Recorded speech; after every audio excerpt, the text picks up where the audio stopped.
আরে ভাই বলো না, কি যে এক সমস্যার মধ্যে আছি। কোথাও যায় কোনো শান্তি নাই, কোথাও ঢুকেও কোনো শান্তি নাই, সব জায়গায় খালি অশান্তি, সব জায়গায় খালি অশান্তি। অশান্তির চোদনে মানে এই বন জঙ্গলে এসে দাঁড়ায় আছি। অশান্তি তুমি বুঝতে পারতেছো না কোন অশান্তির মধ্যে আছি। একদিকে খন্দকার মুস্তাক তিশা, একদিকে মামুন লায়লা, আর একদিকে নতুন উদ্ভাবন শুরু হয়েছে ডক্টর সাবরিনা। এই যে কি ধরনের পোশাক আশাক করতেছে, কি ধরনের মানে নাটক ফাটক করতেছে না কি করতেছে, ছাদের উপর উঠে যায় যে তিরিং বিরিং নৃত্য দিতেছে, কোমর দুলায় দুলায় মানে নাচতেছে। আবার দেখা যায় যে সে নাকি ডাক্তার, সে দেখা যায় যে এইরকম দেখা যায় একটা ব্লাউজ পরে তার অর্ধেক অংশ মানে তার মানে জিনিসপত্র সব দেখাই যায়, মানুষ দর্শক দেখা যায় দেখে।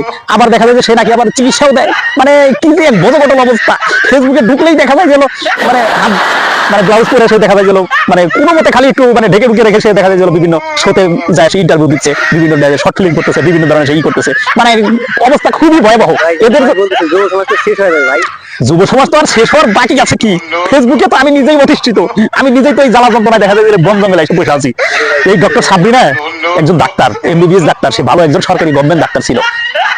সে কিছু দুর্নীতি করার কারণে সে কারাগারে গেছে, কারাগারে গিয়ে থাকছে। কারাগার তো ভালো কথা, কারাগারে গিয়ে কিছু জীবন মানে কাটাইছে সে, কিন্তু মানুষ কারাগারে গেলে কিন্তু ভালো হওয়ার কথা।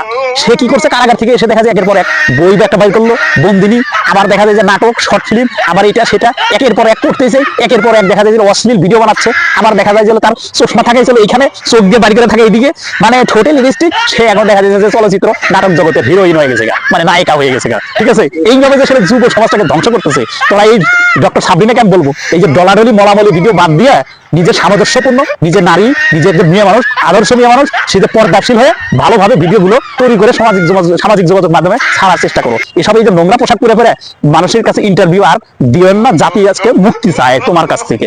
জাতি ম্যাডাম, আজকে জাতি তোমার কাছ থেকে মুক্তি চায়। আমি ডক্টর সাবরিনাকে বলছি, জাতি আজকে মুক্তি চায়। তোমার এইসব নোংরা ভিডিও মানুষ আর দেখতে চায় না। তুমি ভালো ভিডিও, ভালো ড্রেস করে, ভালো কিছু মানে যেটা মানুষ সমাজের চোখে দৃষ্টিভঙ্গিতে খারাপ দেখায় না, সেরকম ড্রেস আপ করে মানুষের কাছে এসে ইন্টারভিউ দাও। এটাই আমার বিনীতভাবে অনুরোধ থাকবে।